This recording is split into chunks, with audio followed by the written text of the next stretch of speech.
आइंदा स्पीकर कौमी असम्बली और चेयरमैन सेनेट कौन होंगे? मुस्लिम लीग नून और पीपल्स पार्टी के दरमियान आईनी ओहदों पर ताउन के लिए बातचीत जारी है।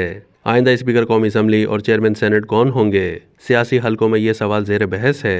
जराये के मुताबिक पीपल्स पार्टी की नजरें स्पीकर कौमी असम्बली के ओहदे पर लगी हुई हैं। पीपल्स पार्टी ने स्पीकर का ओहदा मुस्लिम लीग नून से मांग लिया है। डिप्टी स्पीकर का ओहदा नून लीग को मिलेगा।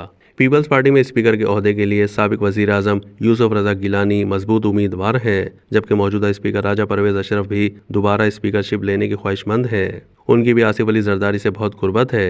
पार्टी जराये के मुताबिक यूसुफ रजा गिलानी के इम्कानात ज़्यादा हैं। मुस्लिम लीग नून ने डिप्टी स्पीकर कौमी असम्बली पर नजरें जमा ली हैं। रिवायत यह है कि पंजाब से स्पीकर हो तो डिप्टी स्पीकर खैबर पख्तूनख्वा से लिया जाता है। इससे पहले मुर्तज़ा जावेद अब्बासी, फैसल करीम कुंडी और जाहिद अकरम दुरानी डिप्टी स्पीकर रह चुके हैं। हज़ारा डिवीजन से नून लीग के कामयाब उम्मीदवार सरदार मोहम्मद यूसुफ को डिप्टी स्पीकर कौमी असम्बली बनाए जाने का इम्कान है।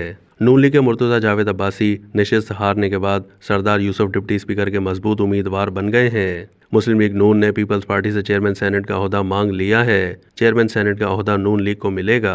वजीर खजाना ना बनने की सूरत में इसाक डार चेयरमैन सेनेट के लिए उम्मीदवार होंगे।